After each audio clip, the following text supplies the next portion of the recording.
Okay, welcome everybody to Software Project Risk Management 101. We'll cover what risks are, how people take care of them in a software project. By the end of this, you should have a good idea on how to find risks in your projects, what to do about them, and how agile development in general helps with this.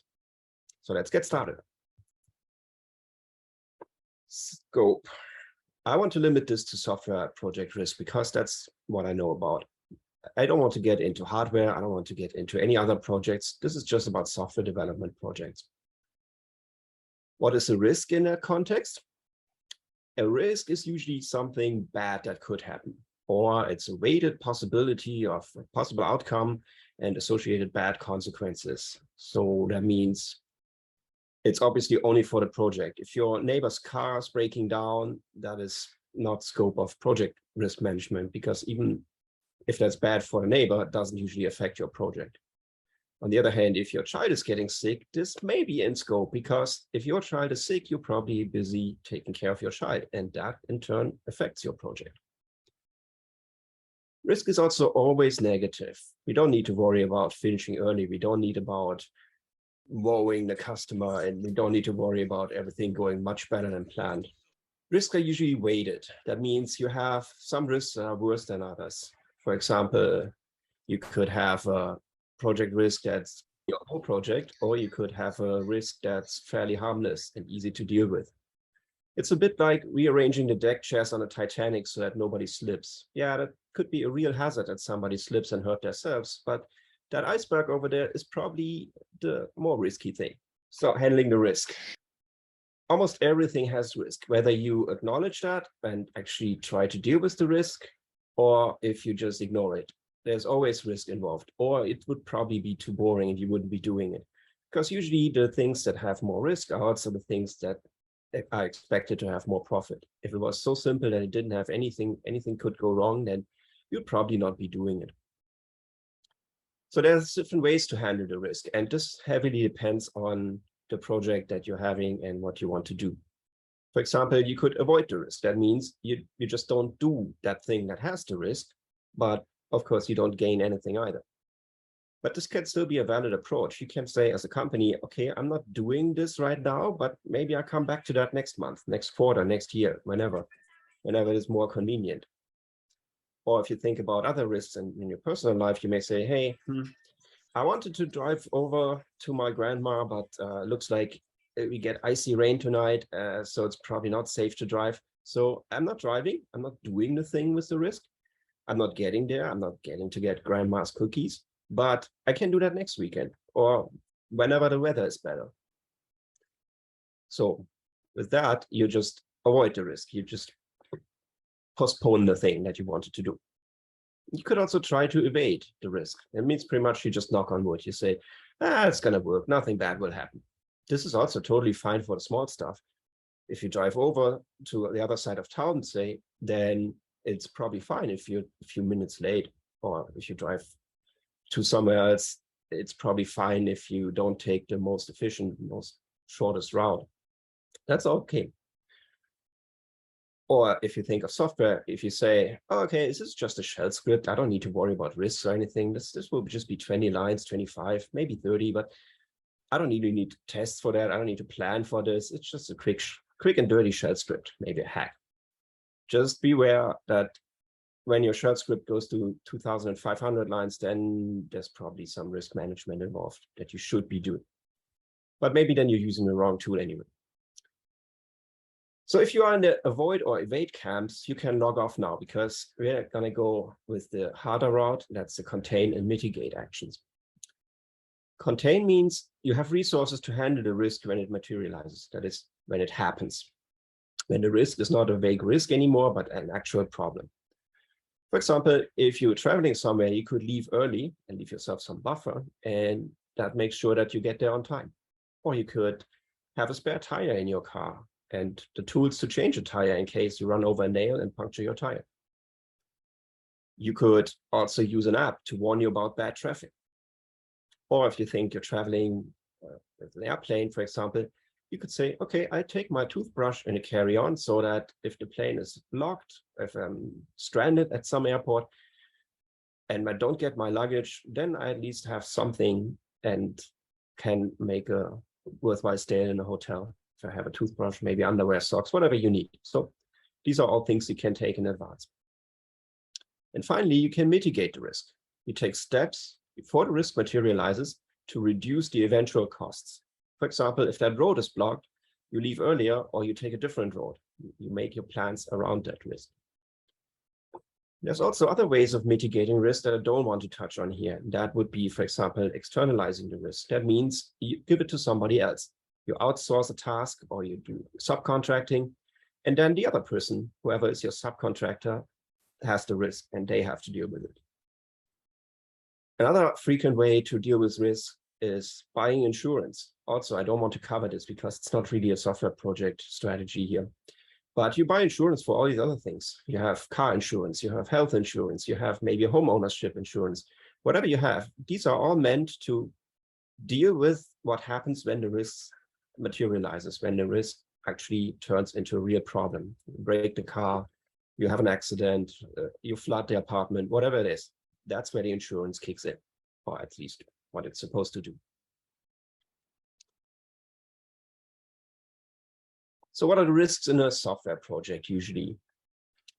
Risks in a software project are usually the team being capable of delivering the results that you want, the planned dates, the deadline, and there's usually to think about what could go wrong. For the team effect, or for the team to do the project, is the team capable of delivering the things? Does the team have the skills that you require? Is the team size good? Is it too small? Is it too big? Is the task size good? Is it reasonable? You won't expect people to rewrite Chrome in, say, a month or so. No matter how big your team is, it's probably not going to work. Can we make the planned dates? This is important when you have the estimates in the beginning and check if that's realistic. Check it with each iteration when you're doing Agile and you have, say, 2-week iterations. After each of these iterations, you get feedback already. Does the team finish all the tickets it planned to do? Is there overcommitment? Does the team take on too many tickets, or is there something else that goes wrong? How are the estimates? Are the estimates maybe overly optimistic? Does the team think these tasks are much smaller and faster to do than they actually are? Are the tickets clear? Is the scope clear?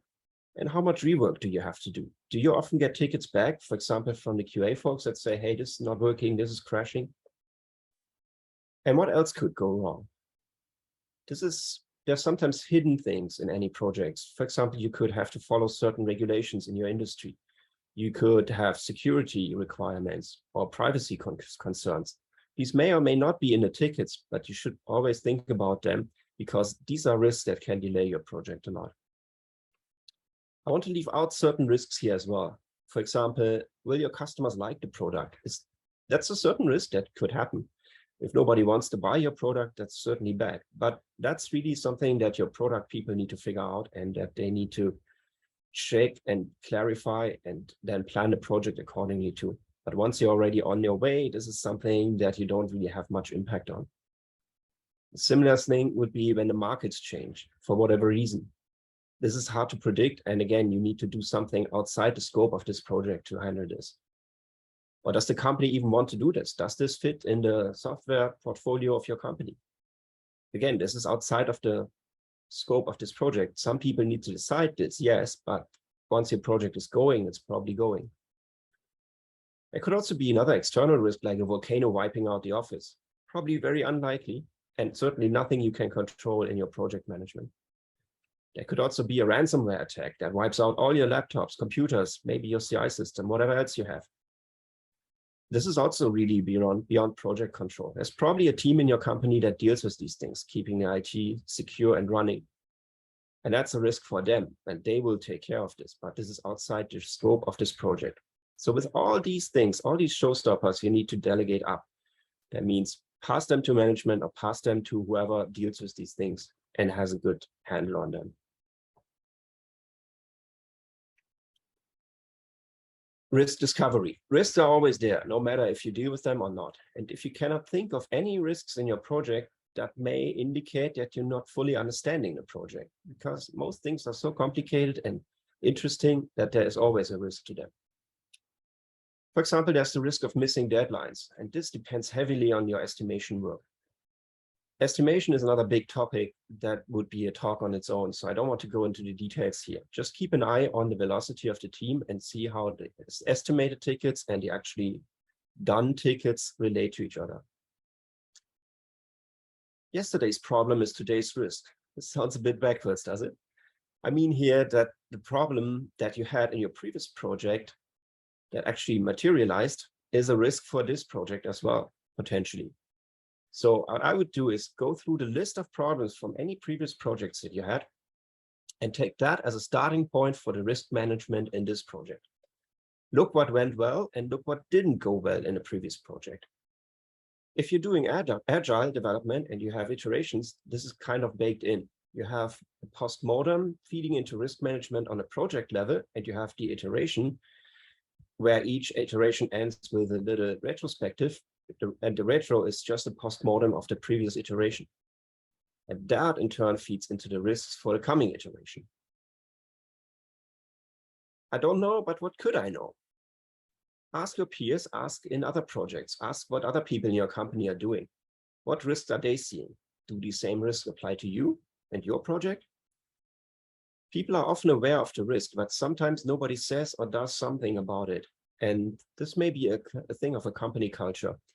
If your company culture doesn't encourage people to speak up when they see something, you may never hear of any risk that other people knew about.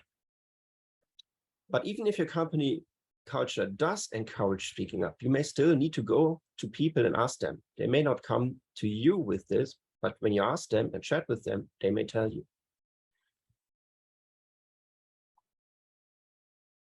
There's certain risks that are inherent to all software projects. So this is also a good starting point to think out what risks you could have. There's inherent schedule flaws, requirements inflation and specification breakdown, employee turnover, and poor productivity. And they're all such big chunks that I want to go through them in detail on the next few slides. Let's see. Inherent schedule flaws. That's, for example, wishful thinking. Somebody says, maybe in marketing says, oh yeah, we already promised that to the customer, so it will be ready by day X because we need it by day X, so that will work, right? Without any regard to the actual work involved. There may be a trade show that you need to present. For example, even if you work for Apple and you want to present your work on the Apple Developer Conference, so even if you are in the same company that sets the date for that show, you may not be able to move that show because it's usually a big event planned in advance and you cannot just move it. So whatever trade show you have, whatever deadline you have, usually you cannot move them. There may be other deadlines like holidays. For example, if you work on a great computer game and you want to sell that for Christmas, it doesn't do you any good if you come out in January or February because, well, Christmas spending is done and now you don't have people buying your game as a Christmas gift. Or you may have a situation like in the book, The Phoenix Project, where something was already announced and made publicly available, and then the development team had to rush and try to get something out. And if you want to read a really depressing book on project management, read The Phoenix Project and see how it's not to be done.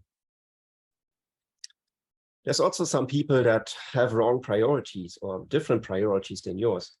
And their wishful thinking is maybe that you always have to follow certain standards or follow certain requirements. Maybe you have auditing requirements, anything like that. And that may not be your first thing to think about, but for other people, it may be. And then you may run into bad estimates when somebody thinks, oh, this feature only entails this, but in reality, it has other aspects to it that you didn't even look at. There's also that cone of uncertainty. It's like a cone where at the beginning of the project is really big and then narrows down the further you go. So by the end of the project, you really know how long it took. But up until then, the further away you are from finishing, the harder it is to estimate.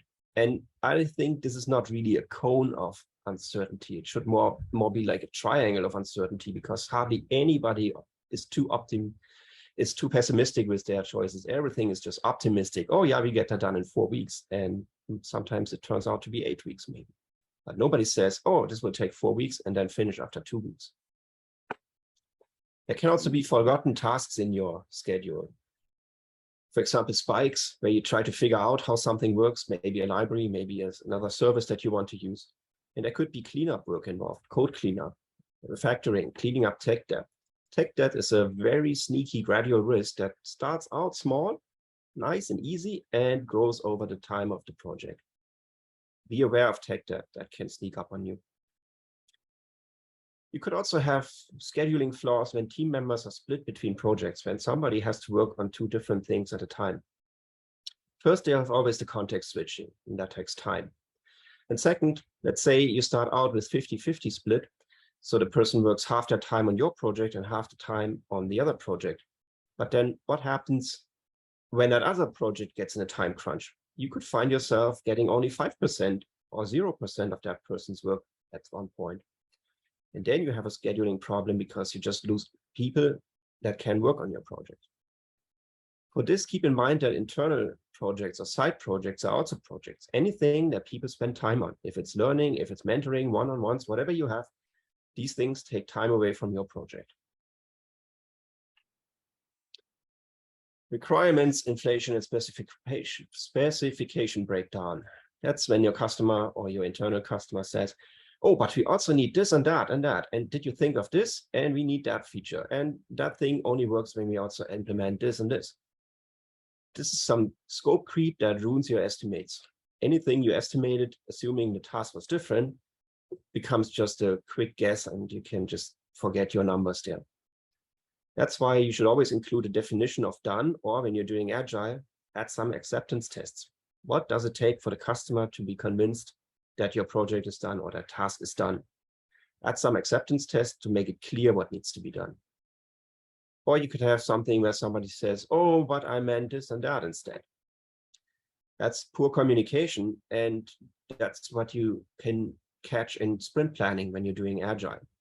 If you're doing ticket sizing, if you're grooming your backlog and you go through the ticket and then you have vast differences in what people think that size for the task is, say somebody says it's XL and somebody says it's medium, that's something you need to investigate, because if people are having such different opinions on the size of a task, that means usually that the task is not clear. Some person is thinking something else that the other person is not thinking.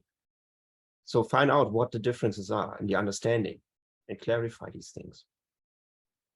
Yagni can help here. Yagni as in you ain't gonna need it, because it avoids gold plating and keeps the code clean. If somebody is just implementing what needs to be done instead of building a whole framework around this, you have cleaner code and you're done faster. You could also face employee turnover. People leave, sometimes on their own, but sometimes they get moved. Somebody is moved to another project maybe. Maybe you don't want that, maybe that person doesn't even want that, but sometimes it just happens. Even if you get a new person on your project, that person needs to ramp up first. And during that time, the new person slows down the team because they have to ask questions, they have to learn, somebody has to help them. So anytime somebody leaves or somebody comes new to a project, it will cost your time and it will be a risk to your deadline. It could also be vacation, which is kind of a lesser version of leaving. Vacation, some dates are known, Christmas, Thanksgiving, they're in the calendar, and you can work around them. That's easy, but people still take time off, for example, in summer holidays. Speaking of summer, I've heard, and I've not lived in Seattle, but I've heard that when there's a sunny day in Seattle, everybody just rushes out to the parks. So you may have to take that into account for your deadline, that people may just take time off just because of weather. Or people are forced to take time off just because of weather. Like February, we had a year and a half ago here in Texas, where the cold front just destroyed the electricity grid and nobody could work or do anything really. That was at least 2 days for most people. For some people, it was a whole week, 7, 8 days. There's also maternity and paternity leave that may affect your schedules. So check these things with your people and see if they become a risk for your deadline. You could also have poor productivity.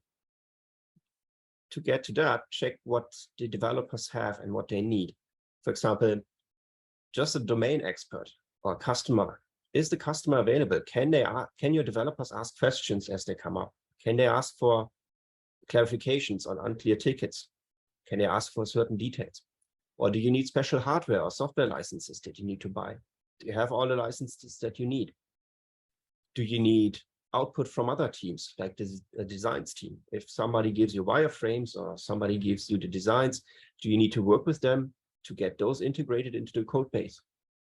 Is the QA team involved early on to avoid separate testing phases? Do you have time on a chunk to focus for your developers, or are there too many context switches?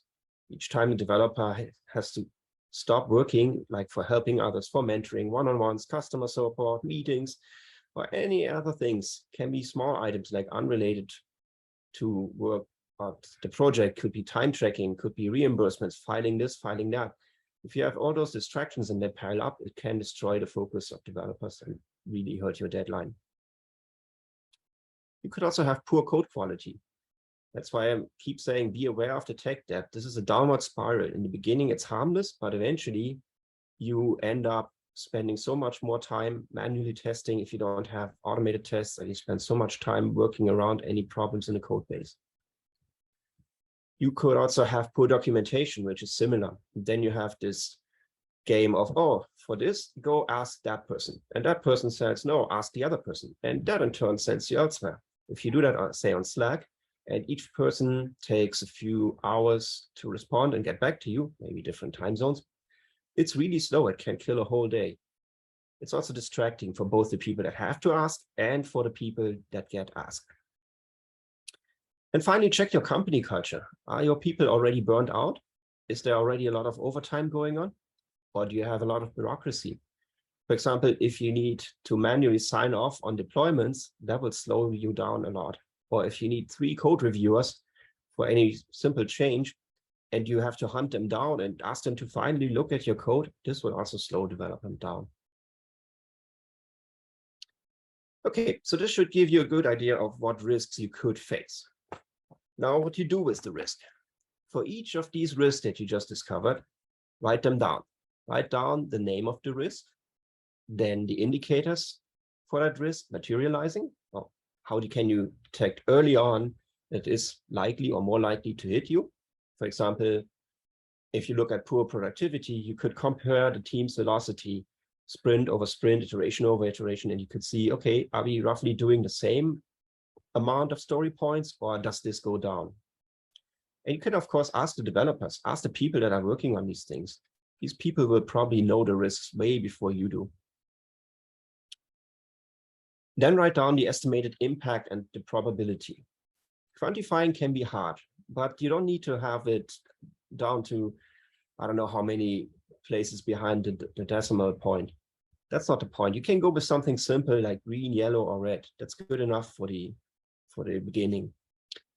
It's better to have rough estimates than nothing. And then check your uncertainty factors on these things. For example, for deadlines, how far off are you usually, or how do the team's estimates and reality match or don't match? In what areas do you tend to be off? Is it more database work, or is it more front-end work? What are the problem areas that your team is facing? Or putting it differently, what is your 20% of work that tends to take 80% of the time? Write also down the consequences. Again, rough estimates, good enough. Losing customers is bad, but crashing planes is worse, obviously. You don't need to do it for every single dollar that you may be losing or that this could cost. Just a rough number is good enough for these things. The impact, probability, and the consequences give you an idea of the importance of the risk. Anything that's very unlikely and easy to fix is nothing to worry about, but anything that's likely to hit you and hard to fix, those are the risks that you really need to watch for. For example, if somebody spills coffee over their laptop and you have a whole cabinet of spare laptops, then this is not a big deal. But if somebody spills coffee over their laptop, a keyboard, and destroys it, and you're in a hard spot because you can't get a new laptop now because maybe it's a chip shortage or whatever it is, then this may be a problem. Also think of mitigation actions and contingency actions, and do this in advance. You don't want to think about how to fix it when the shoe hits the fan. That's too late. You're not in a good position to make decisions when you're rushed, when you're already maybe in panic mode. Think of this in advance. What can you do when this risk materializes? For example, if you want to use a library X that doesn't support platform Y, what can you do? Can you maybe drop platform Y and not support that? Can you replace that library, or can you drop a feature, or maybe drop a feature only for that platform? Are these options for you? What do your product people say about that? So get these things sorted out before the risk materializes, before you find out the hard way. Let's look at an example here. GDPR is the General Data Protection Regulation. It's a European Union law about data privacy and what companies can do with personal identifiable information, PII. There's a similar law in California, the California Consumer Privacy Act. So even if you're not in Europe, this may eventually be something you need to think about. So for example, for GDPR, you could write down name is GDPR. Indicators would be that we collect PII, personally identifiable information, and we have European Union customers. So this can already be tricky here. What is PII exactly? And how do we know if we have European Union customers? Maybe some people sign up and you don't know where they are in the world. Estimate the impact and the probability for this. Maybe it's low initially if you only say in the US, but it will be immediately upgraded to high once you expand to the European Union. What are the consequences of this? European Union law has fines of up to 2% of the company's global turnover or 20 million euros. Ouch. That is a highly expensive risk to have. So think about the actions then. What can you do there? You can make the product team aware. That's probably always a good choice because it's not just a technical problem, so business folks may need to get involved. You can also talk to your legal team to have them sort out what exactly falls under the GDPR. You can research these requirements, and you should probably already start documenting current PII use so that you can keep this up to date. You will be in a much worse situation when you have to scramble and eventually even get an idea of what you're even doing, rather than when you have already a good list to start with. Maybe you can work around the GDPR requirements as well. Maybe you can anonymize the data. Maybe you can aggregate so that it's not traceable to a single person, and then you wouldn't fall under GDPR regulations. Finally, repeat the whole thing. Keep a lookout for the risks that you have and how other risks may come up. You need to iterate because there may be late apparent risks. Some things may show up later on your radar. Maybe once you get to a certain ticket or once you get to a certain, whatever it is. Keeping back the GDPR example, going back to that, you could have a risk that gets much higher only when you get into certain nationalities. So keep an eye on those things and write down these things. You can tie this again into your retrospective, into your agile retrospective. If you're doing agile, you can involve the whole team to keep an eye on these risks, write these things down, update your analysis, and decide again if that risk is still looming or if it's more likely, less likely, and what the consequences are. This shouldn't take long. You should probably do this in a very simple way. You could even write these on index cards if you want to, but you just need to do it somewhere and keep an eye on things so that they can't sneak up on you. Finally, we have risk mitigation. For that, you need to communicate these risks. That's very important. Make the risks and the consequences visible and talk to people. Nobody likes bad surprises at the end of the project or anywhere in between for that matter. Make sure you also keep management in the loop. There may be a pattern across projects that you don't see working on your one or maybe two projects, but if somebody in your company has a better overview and knows how different projects are run, they may see a pattern across the company and they may be able to address something that you're not able to address. Prioritize the tech debt next to the business features to make it visible. If people on the business side, if your customers, even internal customers, are never aware of any tech debt and how it slows the project down, they will never understand why you need extra time to address it. Make it visible for them. You try to get more resources. For example, if development is slow, can faster hardware help? Is CI very slow? Do people have old laptops that always take a break when they compile their code? Can you fix this with better hardware?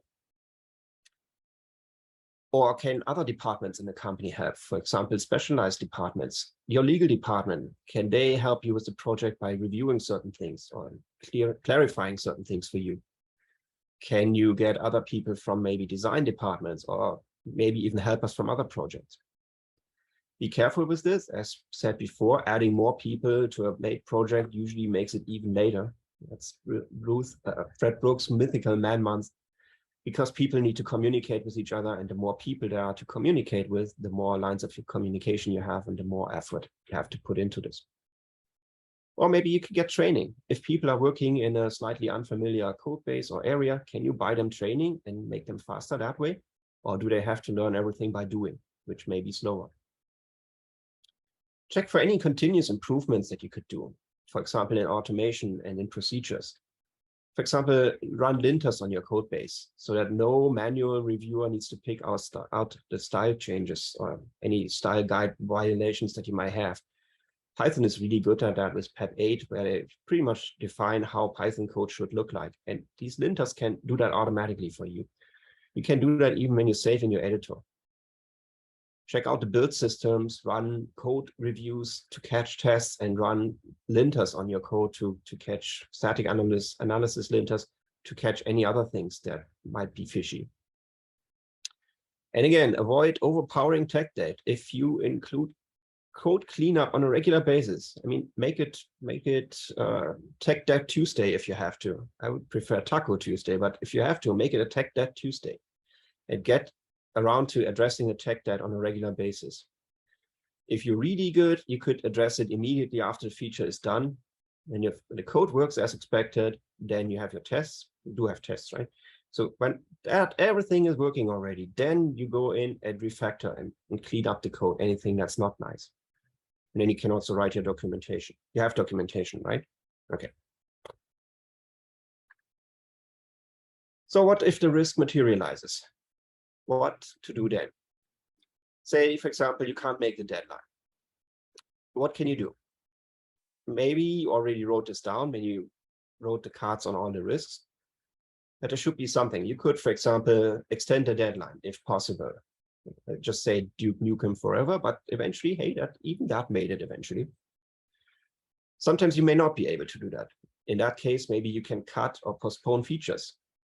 This is another thing where Agile is really helpful. In Agile, when you have a deliverable product at the end of each iteration, you can release these products. If you were doing a big design upfront and then you have different teams trying to contribute different features and maybe you have a big integration round at the end, you may not be able to do this. This also means that you need to limit work in progress so that whatever you have is ready to ship. If people are working on 3, 4, 5 tasks at the same time and none of them is done, then you have nothing to ship. But if they work only on 1 or 2 tasks and actually finish them, then you have something that you can give to customers.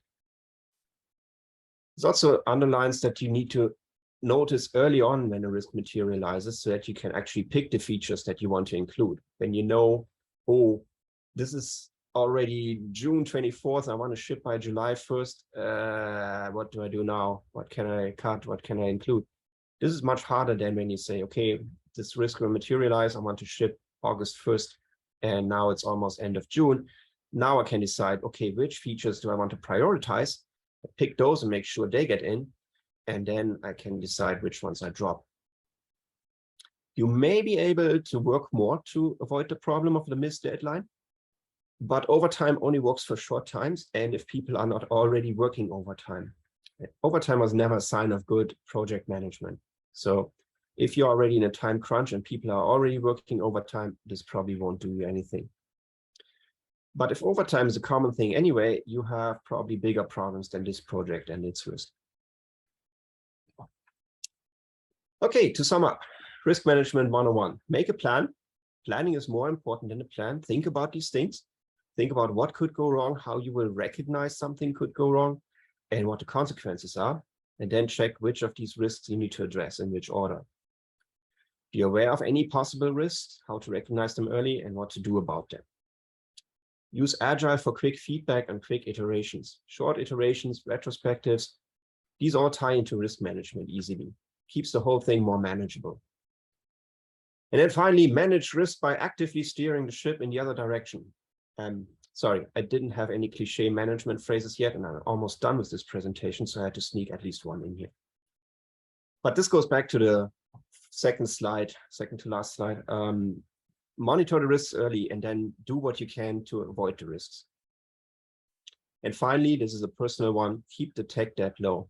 I've seen it in personal experience. This adds up and drags the team down, and you find yourself in a hole that's hard to get out of. Resources. Don't take it just from me. Look at what other people have to say. There is a great book on this by Tom DeMarco and Tim Lister, Waltzing with Bears. This is a bit older in a sense that it doesn't deal with Agile mostly. So it's more general and more big design and upfront old style waterfall project management. It may still be helpful and still have some good ideas. In fact, many of the ideas in this presentation come from that book.